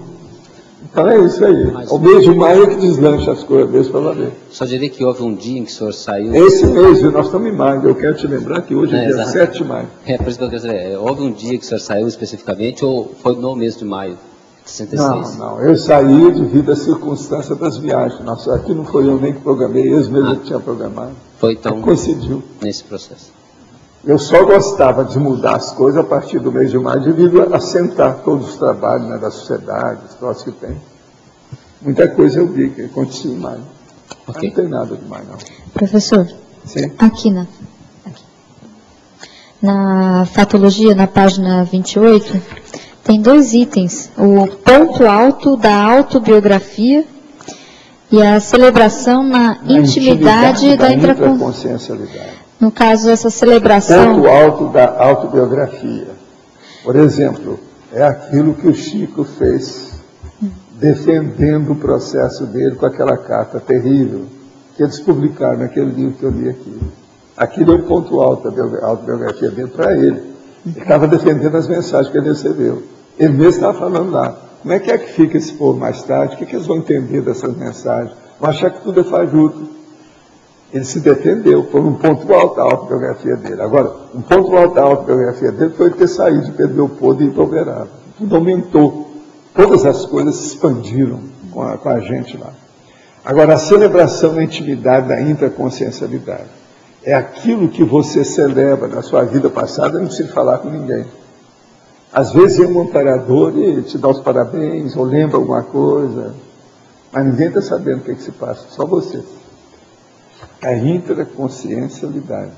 Celebração na intimidade da intraconsciencialidade. Ninguém está sabendo, só você. O amparador. E como que se dá isso? Porque eu, por exemplo, nunca tive nenhuma experiência de celebrar algo de uma outra vida. Ou eu não estou atenta, ou não é todo mundo. Isso também não é comum, né? É difícil. Ah, tá. Tem que desenvolver o parapsiquismo e principalmente as energias e melhorar a memória, né? A maioria das pessoas tem uma péssima memória. Como é que vai? Não pode desenvolver nada. Tem que melhorar primeiro a memória, depois as energias, depois o parapsiquismo. Mas, junto com isso, tem que fazer muita interassistencialidade para ter assistência. Porque se não tem, não adianta nada. Entendi. Também não vai ter. Então, são 4 coisas que a maioria peca, né? Está faltando por isso aí. Então, isso demora. E aí, outra questão, a gente falou aqui sobre o curso intermissivo demorar mais tempo ou menos tempo. Uma pessoa que passou mais tempo no curso intermissivo, ela teria mais facilidade de recuperação de cônscio? Tem alguma relação? Não adianta você generalizar isso, que isso varia infinito, porque depende da ficha da pessoa. Tá. Isso de ter mais extenso ou mais curto, não quer dizer que a pessoa seja melhor ou pior. Varia. Tem que ver aquele caso, ver o saldo da ficha. E ver o que ela vai fazer. Qual o objetivo dela, qual a autoproex que ela tem. Tá. Isso que é importante. Entendeu? Okay. Não adianta generalizar muito. Falou das comemorações extrafísicas. Geralmente, qual o teor desse tipo de comemoração? Que acontece? Assim? Não, assim, qual o motivo da comemoração extrafísica geralmente? É entrada em curso intermissivo? Você está falando extrafisicamente? Extrafísica. Extrafisicamente, por exemplo, às vezes é uma pessoa que dessomou. Passa aí 1 ano, ela já recuperou, as coisas todas melhoraram, e ela vai encontrar com o povo da vida anterior, para a qual ela dedicou toda essa última vida que ela teve. Foi o caso da Ana lá em casa. Então, isso tem uma recepção para ela, com a coisa de doida, aquela coisa toda. Todo mundo do passado vem encontrar com a pessoa. Ali estabelece as demarches, as vias, os vieses, as vertentes, os próximos passos da vida dela junto com Evoluciona. Lá tinha isso tudo, estavam preparando a vida dela. Agora você veja bem, ela tinha sido uma condessa italiana. E ela veio, andava de pé no chão e tinha um bosso enorme, desse tamanho assim, um papão enorme aqui. Praticamente analfabeta. Mas agora, a lucidez do temperamento era impressionante dela. Entendeu? Era uma sábia naquilo tudo que ela fazia. Ela foi cozinheira lá em casa durante muito tempo, fora de série. Agora, ela tinha alguma percepção das coisas. Com toda a grossura da vida dela, né? Vamos dizer o que ela estudou, a formação cultural dela era muito grossa. Né? Agora, o que se passa? Ela tinha percepção. Ela chegou lá e viu logo que tinha alguma coisa comigo. Ela viu o jeito. Entendeu? E falou assim, eu não sei esse negócio que se fala de vida passada. A gente teve mesmo, né? Porque eu sei, eu tive vida passada com o senhor. Assim, de cara. Muito estranho. A Ana era fora de série. Foi por isso que eu tratava ela como se fosse minha irmã mais velha, entendeu? Outra coisa, ela morreu na minha cama, porque ela queria morrer trabalhando. Como o coração já estava enorme devido à doença de Chagas, entende? Já tinha uma cardiopatia chagásica, aquilo não tinha saída mais. O papo com o processo também já não tinha mais jeito, aquilo. Nós todos já tínhamos pesquisado, eu pedi vários médicos examinar, não tinha saída. Mas ela falou assim, não, eu quero morrer trabalhando. Se o meu corpo vai... Ela durou ainda muito tempo conosco. Ao dia que ela sentiu mal, ela estava lá em casa, quando ela sentiu mal, a gente carregou ela e colocou na minha cama. Ela morreu lá, na hora, na frente de todo mundo. Agora, depois passa uma temporada, eu saio fora do corpo durante o dia, porque os horários de lá não conjuminam com os nossos. Eu saía, era mais ou menos assim, 3h30 da tarde, por aí. E a minha mãe e o Chico sabiam dessas coisas, e todos eles ficavam esperando para ver se tinha visto alguma coisa fora do corpo. Então eu saí com calma. Aí a turma me levou para ver o Talmal, as coisas todas. E eu vi a chegada dela com aquele monte de gente. Sabe como é que é? Comemorações, por exemplo, às vezes elas ocorrem do jeito que tem aula aqui, essas coisas todas. No pandeiro era isso. tinha aquelas coisas continuadas, várias vezes. Eu lembrei de muitas vezes que eu tive lá.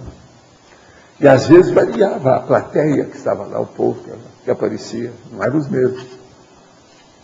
Também é um tipo de comemoração até um certo ponto, você está entendendo? Por causa do trabalho. É como se fosse um trabalho de pesquisa de grupo, do jeito que nós fazemos aqui. Essas coisas existem. Agora, a comemoração extrafísica tem muita relação com as coisas assim, para incentivar pessoas, ou seja, consciência. Não é uma pessoa aquela que está sendo comemorada, o privilégio para ela, não é isso. Às vezes é através dela que tem repercussão para os outros. Entendeu o que é? Porque é tudo do mesmo grupo. Então isso às vezes esclarece muito, é didático, paradidático. É uma paratecnologia positiva. Isso tudo tem que ser estudado. Eu já escrevi muito sobre esse negócio de comemoração extrafísica, porque eu vi tanta coisa que chama atenção. Entende? Agora, muita coisa dessas que eu cheguei a ver, e nós todos vimos antes, inclusive no período intermissivo anterior, esse pré-ressomático, quando a gente dessomar agora, muita coisa deve estar tudo diferente, em cada reudec. Nós vamos ver muita coisa nova, eu acho. Isso é bom, positivo. Na página 29 também, na numerologia, parece que ali na numerologia ficou concentrado a essência da autoconsenssometria cronêmica, né? Ali o senhor colocou basicamente as técnicas para se datar o que há de mais importante na nossa existência, de certa forma. Para ajudar, né? Então, porque eu vejo que no verbete, muitas vezes numa sessão, o senhor concentra mais forte a essência daquele verbete, né? Às vezes, né? Quando o assunto permite. Porque se você juntar estas ideias aqui com a questão da autopesquisologia, você consegue fazer uma autoconsenssometria bem forte em termos de cronêmica pessoal e pode refletir isso aí também na... As inter-relações sempre ajudam a pessoa, né? Porque expande a cosmovisão. Sempre ajuda. Associação de ideias. Porque o senhor coloca ali mais tarde, né, no polinomiologia, eventos, datas, nomes e números.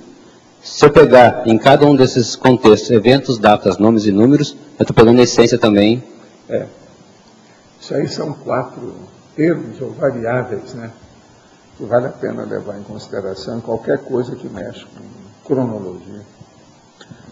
Tenho feito atendimento voluntário da terapia de florais de Bach. Qual a visão da conscienciologia acerca desse tipo de assistência? Olha, eu acho que isso tudo é sugestão, é hipnose, não vale nada, tudo é besteira, bobajada, é assim que eu falo, sempre foi. Dentro das terapias alternativas, eu acho essa uma das mais infantis de tudo, de 100 que eu tive examinando, das mais infantis é esse florais de Bach. Isso tudo é sugestão.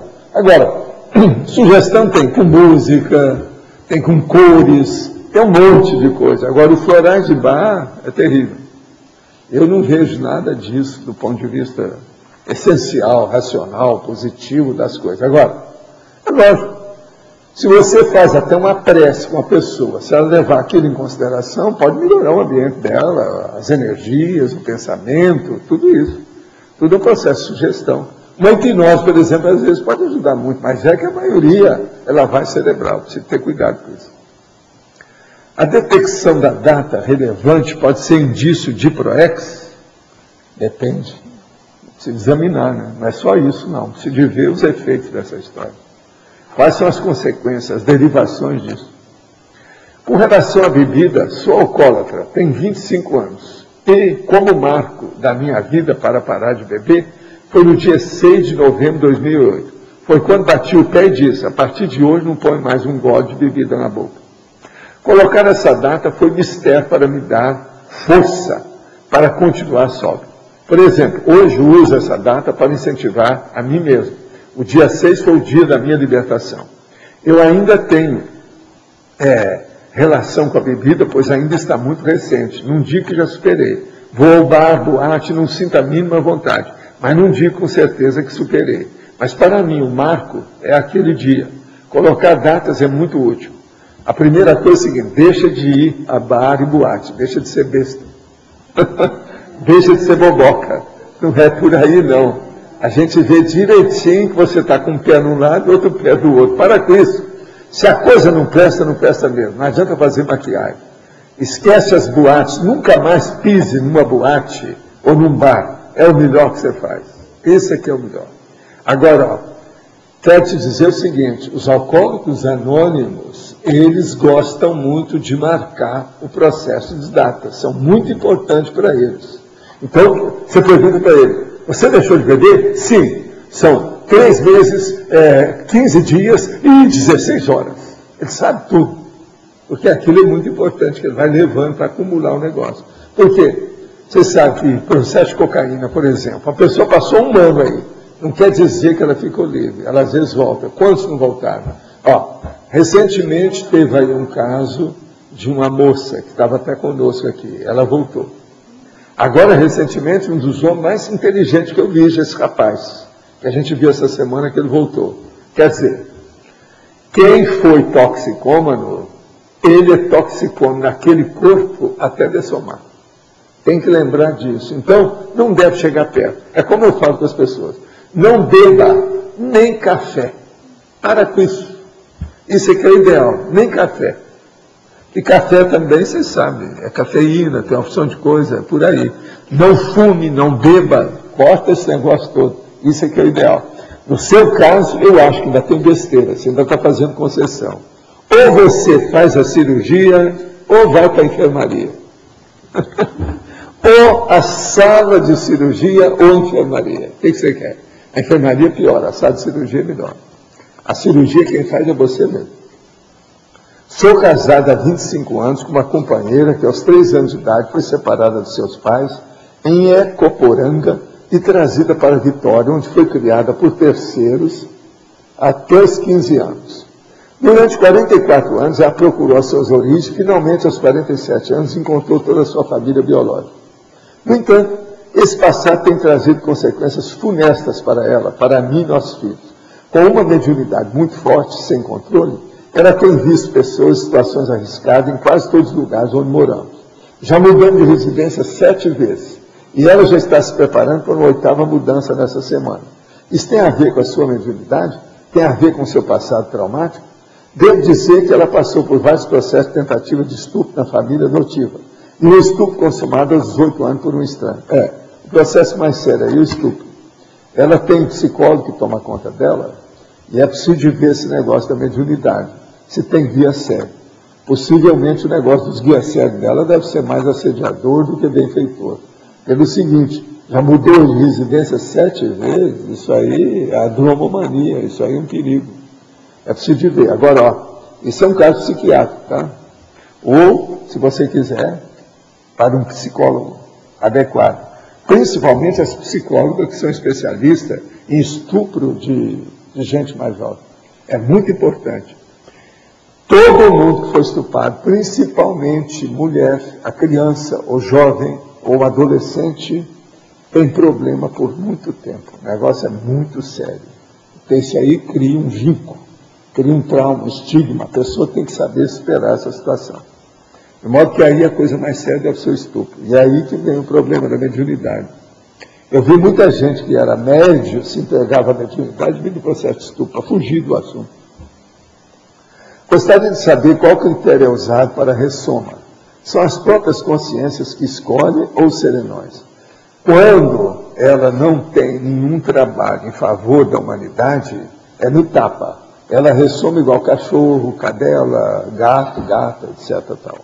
Quando ela começa a ter alguma assistência para os outros de uma maneira maior, ela já começa a ter assistência. Agora, a melhor assistência é na hora que ela tem um ciclo multiexistencial, pessoal, que é o da atividade. Então, é o grupo dela, aquele grupo de assistência que determina qual que é o trabalho, a época que ela vai ter, onde que deve ser, a coisa toda. Ela não escolhe mais, nem quer escolher.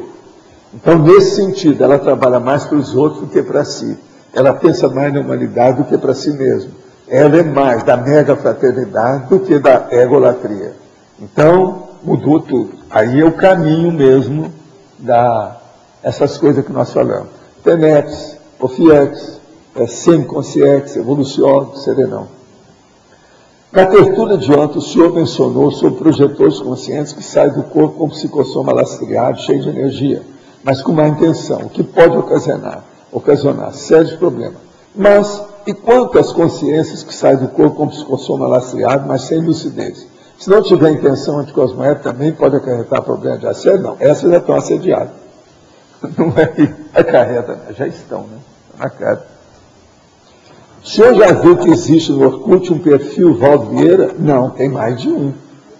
Tinha um, por exemplo, que falava assim, quem é que quer maldizer Valdo Vieira? Depois tiraram, parece que saiu. Tem dezenas dele na... Gente, toda personalidade pública tem gente a favor e contra. Eu nunca criei desafeto nem inimigo meu por mim. Se a pessoa vem aqui e conversa comigo, a gente reconcilia. Eu não vou atrás, porque atualmente, a minha idade, o trabalho que eu estou fazendo, não me permita sair daqui mais. Eu já fiz isso. Eu já saí para ir conversar com a pessoa lá, para resolver o problema até fora do Brasil. Para esclarecer o problema, porque aquilo afetava a opção de gente. Mas hoje eu não posso fazer isso mais. Sabe como foi criado? Tem sua autorização? Não, olha, eu não mexo com Orkut, nem blog, nem o que mais que tem, nem Twitter, nem o que mais, Facebook, o que mais, o Google, outra coisa, a própria lexomática, a bibliomática, tudo isso são as minhas amigas que fazem a pesquisa para mim, porque eu estou muito ocupado com as outras coisas para chegar nisso, não dá. De vez em quando, uma pessoa chega lá e tira aquele monte de dados e me dá. Hoje mesmo a gente estava conversando, o Mário vai estudar para ver as chamadas que tem, porque tem algumas pessoas que estão acompanhando isso. O Mário tem visto isso por mim, o nosso amigo Roberto andou fazendo isso durante algum tempo, o Djalma também. Agora, tem outros, o Antônio também vê as coisas. O Antônio é muito bom porque ele vê o observatório da imprensa. Eu gosto muito lá das coisas do Alberto Vido, para ver o que é que tem. Ele de vez em quando traz para mim. Mas de modo que eu não sei de nada disso. Agora, esse perfil que ele está falando, eu não sei. Eu só te pergunto, é contra ou a favor? Porque tem de tudo. Preciso saber o quê? Eu sou chamado até de anticristo, quer dizer, estou com muito cartaz. Já pensou? E chamar de anticristo, isso não é para qualquer um. Aqueles negócios de Matusalém, Papai Noel, isso tudo é antigo, visionário. Foi superado, porque atualmente eles estão me chamando de anticristo. Eu vi o negócio que você lá, o cara está falando. Agora, tudo que eu falo é o seguinte, é só vir aqui que a gente conversa, com calma, vamos esclarecer tudo. Agora, ó, falou comigo, vai escutar os fatos. Eu falo tudo na cara, tudo que eu penso. Eu não tenho mais nada para esconder. Eu não quero vida de santo para mim, nunca procurei isso. O Chico queria, eu não, foi por isso que eu deixei ele lá. Ele tem o destino dele, seguir em paz as coisas, ajudei tudo que eu pude. Eu não sou disso. Eu quero o saldo da minha ficha. Esse eu defendo. E outra coisa, o saldo da minha ficha não tem nada que ver com vocês, nem com esse povo do Orkut, nem com nada, é comigo. De modo que o processo todo eu acho que a minha opção é mais inteligente, não é não? Vamos falar. Em vez de você virar santa, Rosa, olha o saldo da sua ficha, muito melhor. Vale a pena. Sr. Valdo, existiria a importância de uma mega data relevante ou o conjunto das datas aqui é mais importante? Olha, se você já consegue ter alguma data que seja relevante, positiva, agradeça. Já está ótimo. Agora aí já está querendo uma mega data. Não é que deve ter uma porção. Não, quando é que inauguraram o negócio lá, vamos dizer, do Rio Grande do Sul? Não sei. Quando é que você deixou de chupar o chimarrão? Isso. Você marcou a data? Foi na infância ainda. Olha só. Foi na infância ainda. Isso é muito importante. Pois é, mas quando foi? Olha a data. Essa data deve ser aureolada. Colocar em relevo. Com ouro. Aureolada. Uma pedra de ouro. Eu pergunto porque o senhor tem a data, por exemplo, do balanço da OFIEX. Né?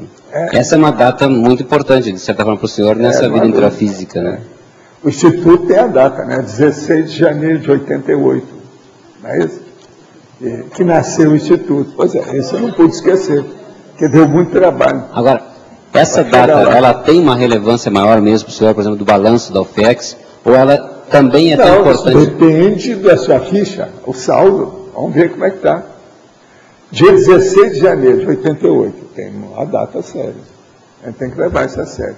Tem uma outra data também que eu lembro bem, com calma, sabe? Que é de lançamento dos meus livros. Aquele que me deu muito trabalho, eu sei. Agora, tem outras datas de livro também que eu lancei, que era sério, devido ao povo que estava com as coisas. Porque você pode observar... Uma das datas de lançamento de livro, dia 31 de janeiro também. Porque, de certa forma, essas datas são datas relevantes coletivas também, né? Porque o lançamento desses livros são datas relevantes coletivas, né? Pois é, pergunta para o autor. Não, no caso do lançamento dos seus livros, desses... Pois é, eu marquei porque eu tinha passado por tanta coisa até ver que dia que foi. Demorou muito. No Projeciologia, por exemplo, eu fiz 10 meses de revisão. Entende? Que eu não pude confiar em nada. Eu estava confiando que o povo fosse fazer uma revisão boa, não fizeram nada. Eu preciso pegar aquilo tudo, do início até o fim, mais uma vez. Não foi fácil. Moro em São Paulo há 8 anos. Antes vivia com minha família no Recife. Hoje vejo que essa mudança contribuiu para minhas autopesquisas. Mas, agora, vendo de fora, desconfio que minha família recifense sofre algum tipo de assédio. Um irmão ficou perturbado mentalmente. Depois de usar drogas e frequentar igrejas evangélicas, um outro, vez por outro, vai para o hospital com dores abdominais cujas causas nunca foram descobertas. Também desconfio que esse assédio era para mim, mas os efeitos mais nocivos caíam para eles. Como posso agir nesse caso? Não, efeito nocivo cair para eles, não existe isso. O que é seu, o que é deles, é deles. Agora, o problema, de qualquer maneira, tem uma coisa aí favorável. Se você acha que o ambiente lá ainda é muito negativo e você caiu fora, você foi assistido de alguma maneira para cair fora. Não é? O problema todo é esse, para ir para São Paulo. Agora, ó, você também não ganhou muito, não, porque sair do Recife para São Paulo, uma cidade poluída do jeito que é essa aí, está danado, você não está ganhando muito nisso, não. Observa bem os processos seus, para ver o problema de assédio, essas coisas todas, drogas e dores abdominais. Às vezes, né? São Paulo tem de tudo. De vez em quando eles mostram na televisão São Paulo. Você olha lá, está uma mancha preta. É a cidade de São Paulo. Agora veja, a televisão ultimamente não está perdoando São Paulo. Vocês já viram? De vez em quando aparece aquele negócio. Tudo é como se fosse uma mancha preta, a cidade toda. Você viu ultimamente? E até a TV Globo, Globo News, de vez em quando está lá. E eles falam, alerta, não sei o que é, aviso, não sei de quê, as coisas todas que tem. Antigamente não podia falar nada disso, era tudo, você não podia nem chegar perto, o povo brigava com a gente. Agora hoje não, já deve ter matado muita gente, é sempre assim. No Brasil, depois que matou muita gente, eles tomam providência, né? A coisa começou a aparecer. Agora, estão querendo acabar com o minhocão, como é que é, Arlindo, você vai deixar? Minhocão. Agora, parece que é uma boa coisa. Quando eles fizeram o minhocão, a primeira vez que eu fui lá, eu falei assim, gente, isso aqui estão imitando uma das cidades piores que tem nos Estados Unidos. Você sabe qual, né? Chicago. Não é por causa do nome que eu estou falando, não. Era pior por causa disso, porque lá tem uns minhocões bem no centro da cidade. Pois é, mas Chicago é isso. Chicago é isso, um negócio bem grandão, uma barulhada danada, aquele troço enorme, imenso. Quem é que já foi a Chicago aqui? Tem alguém? Não? Pois é, não é assim? Você passou por lá? Agora veja, o minhocão, quando eles fizeram, assim, estão imitando das piores cidades dos Estados Unidos, que é Chicago. E outra coisa, é a cidade que tinha, pelo menos no século passado, maior percentual de sensitivo. Estados Unidos, da Chicago. Maior percentual. Pode falar. O senhor comentou agora que efeito nocivo do assédio de um recair para o outro, que não existe. Então, eu queria que o senhor explicasse um pouco melhor. É como se ele tivesse segurando obrigação disso. Não, cada um tem a sua. Você pode estar dentro de um grupo e um monte de suicidados, tiveram um monte de acidentes, você não teve nada. Depende de você. Acapite? É a vida. No caso, quando a gente vai se preparar para dar um curso, ministrar uma aula, aí você tem os cuidados que a gente faz e que a gente toma em relação à família nuclear e também a profilaxia. Então, nesse caso, o contrafluxo e o assédio dos alunos, que há um suporte, como é que é essa diferença, então? Aí depende, né? Depende as relações, a profundidade do contato, os objetivos, qual a influência daquela pessoa no contexto. Há uma série de condições nisso aí, né? Cada um tem um cargo, uma função, exerce um papel. Isso é a elencologia. Cada pessoa no elenco da grande tragicomédia da vida, mas ela exerce um papel, precisa ver o que é. Como é que fica? Tá certo. Qual a influência disso? A minha pergunta é da página 29, é neossinapsologia. Eu gostaria que o senhor falasse sobre, especificamente... A reciclagem das retrosinapses, abrindo espaço às neossinapses. No uso do conscienciograma, na autoconscienciometria. Podia falar sobre essa relação? A autoconscienciometria, ela pode trazer muita ideia nova para a pessoa. Isso, então, o que faz? Vai fazer a ideia nova, vai assentar e ultrapassar aquelas ideias antigas. Com isso, vai aparecer neossinapse. Que às vezes pode mudar até, por exemplo, a profissão da pessoa, o interesse dela. Isso muda tudo. Entendeu? Então, o conscienciograma, ele exerce uma influência muito grande nas pessoas. Por isso que eu fiz com tudo quanto é detalhe. Ele é um catalisador. Eu posso dizer que o catalisador da neossinapse... É uma seta do destino da pessoa. Então, isso aí é um problemão. Como é que fica? De modo que aqui é justamente isso, a reciclagem das retrosinapses, quer dizer, são as ideias antigas suas, as ideias inatas, o processo do seu subcérebro abdominal, entende? As coisas antigas que você tem. Agora, você mudando isso, abre espaço para as neossinapses, que é a ideia nova, você vai fazer outras coisas. E assim é muita gente. Agora, a consciência, com o estudo do conscienciograma, ela mexe nessa mudança de mudar a retossinapse para a neossinapse com todo mundo que aparece. Aqui o senhor comenta que ela abre espaço. A minha pergunta é assim, esse trabalho da neossinapses, essa nova ideia, não seria ela em si que faria uma diferença com a retrosinapses? É lógico, a ideia é nova. Porque a nova que sobrepõe e mexe na antiga. Agora, essa ideia nova, vamos estudar bem. Esse adjetivo nova é relativo. Porque, às vezes, não é uma coisa nova. A pessoa já tinha a ideia de fazer aquilo no curso intensivo, mas ela esqueceu. Então, ela vem já para entrar dentro daquela onda, porque ela é mais difícil. E ela veio, já estava tudo nadando de braçada na coisa mais fácil.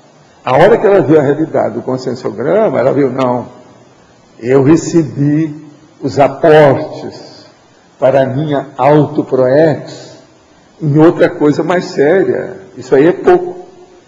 Isso tudo muda. Olha as neossinapses. Outra coisa, é a mudança do varejo para o atacadismo. É o varejismo para o atacadismo. As pessoas ficam muito no varejismo. Ela passa para o atacadismo. Observa que você vai ver. É a mudança da Tales, que é nova, para a Tales, da pessoa que só fazia Tacom. Então ela vinha repetindo. Isso das coisas mais comuns que tem a turma que fez curso intermissivo. Então é gente do espiritismo, gente da Seixnoye, gente que...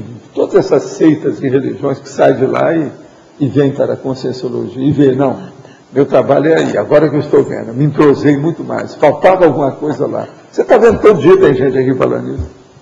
Então, em algum determinado nível, pode-se dizer que algumas recuperações de cons, elas sempre tem recuperação de cons e estudo. Certo. Agora, o problema é ver se a pessoa conseguiu alcançar aquela recuperação dos cons magnos, aqueles maiores, mais sérios. Tem relação com o curso intermissivo. Capite? Professor, letra B. Quando teve aquela definição que o professor ia ter que esperar 2 gerações para iniciar de forma mais intensiva os trabalhos, nesse momento, a partir dali, teve gente que teve que atrasar a ressoma, que estava programado para nascer naquele período? Teve, mas o problema não foi isso, não. Do ponto de vista geral, os próprios amparadores deram um break em alguma das coisas que o povo estava fazendo. Sabe por quê? As coisas começaram mais sérias depois da Segunda Guerra. E a Segunda Guerra levantou poeira demais. A guerra já tinha acabado, mas estava todo mundo agitado como se o mundo fosse acabar. Todo mundo que viveu aquela época sabe disso. Você lembra disso? Chegou a ter uma experiência disso? Depois da Segunda Guerra? Depois de 45, por exemplo, era uma loucura. O povo pulando o Raligari, aqueles negócios todos, todo mundo achava que o mundo ia acabar. Você está entendendo como é que é? Por causa da bomba atômica. Então, isso tudo criou uma defasagem enorme na situação. Agora tem o Ahmadinejad, aquele seu parente lá do Irã, meio parente, primo, distante, ele falou agora que devia dar um jeito que os Estados Unidos não divide mexer com esse negócio aí do processo atômico. Por quê? São eles que soltaram a bomba atômica.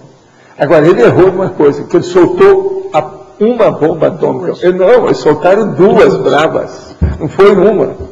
Ele está por fora da história, não estudou. Entende? O argumento dele... Pronto. Professor.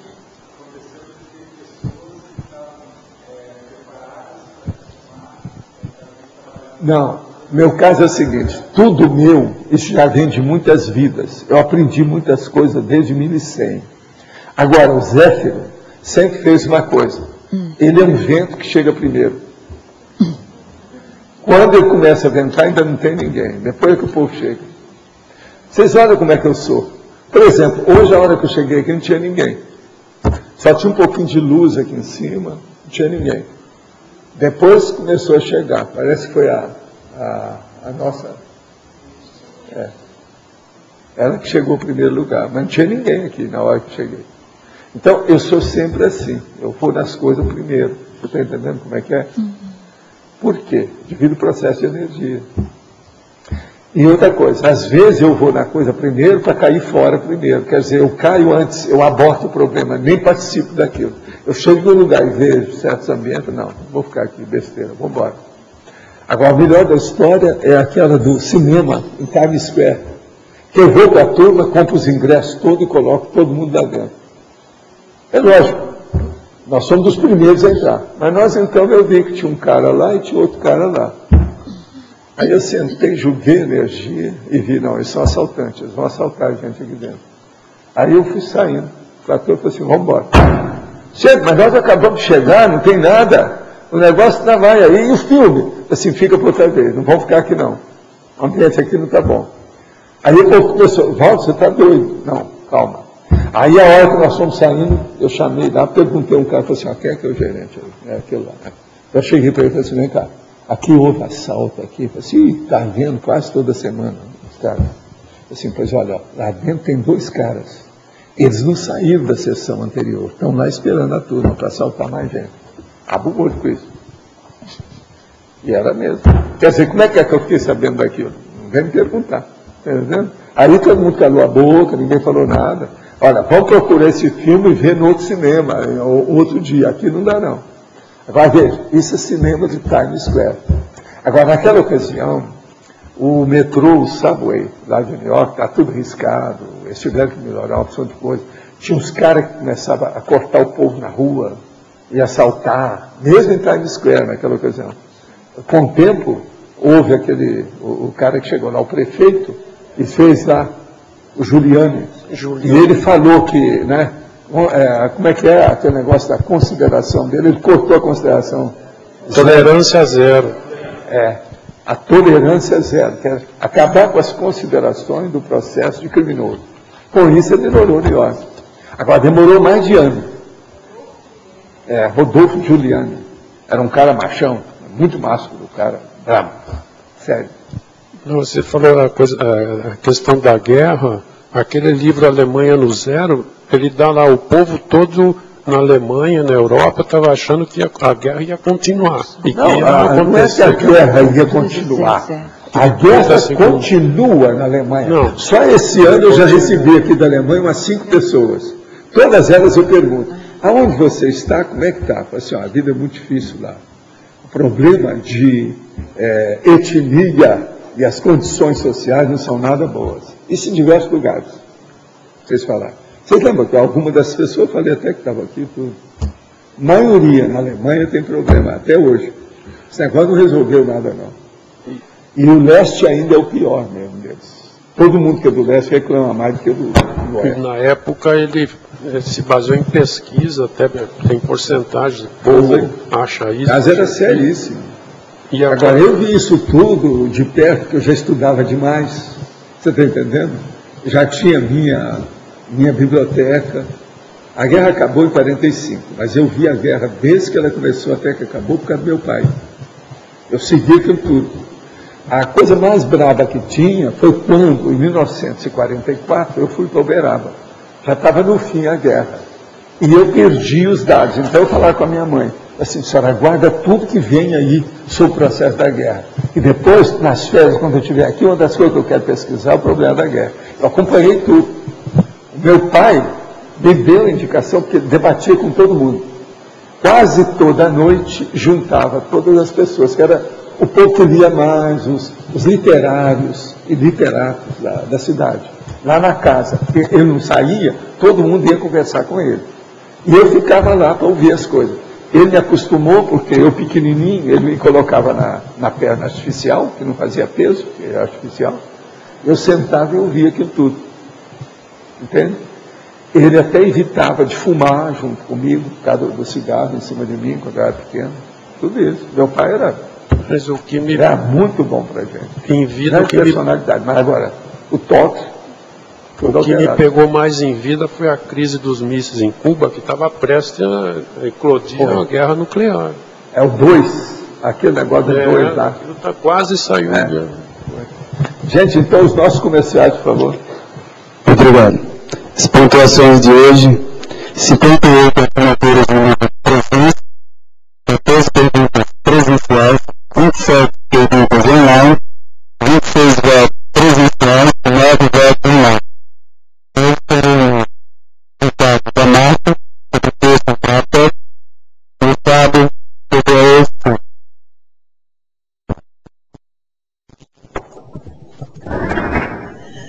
Boa tarde a todos. A Apex tem um convite para todas as pessoas que estão ingressando na Conscienciologia.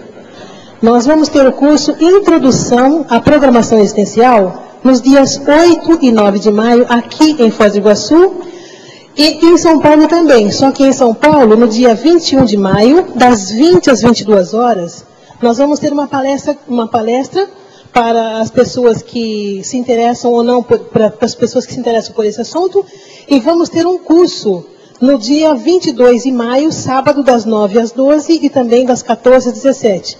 Em São Paulo, o endereço é Rua Silvia, número 110, 12º andar, é no Espaço da Teática. E os telefones são 011-2677-0399. E temos também um telefone celular, 011-9690-1039.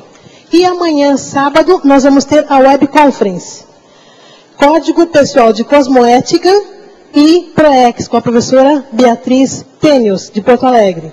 www.apexinternacional.org. Obrigada.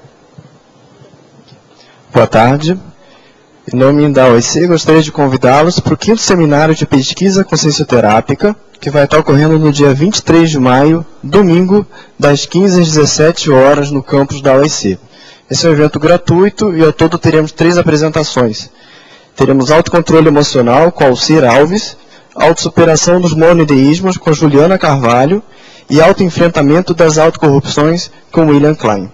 Um outro recado: no sábado 15 de maio, a OEC estará organizando o jantar português com comidas típicas de Portugal e também falando um pouco sobre a cultura do país. Esse é um pré-evento da Semana de Saúde que vai estar ocorrendo no campus da IAC. Os ingressos estão à venda na recepção R$ 25,00 por pessoa. Obrigado. Para amanhã foi eleito verbete Tranquilidade, com 7 votos, a especialidade Serologia. Obrigado a todos e uma boa tarde.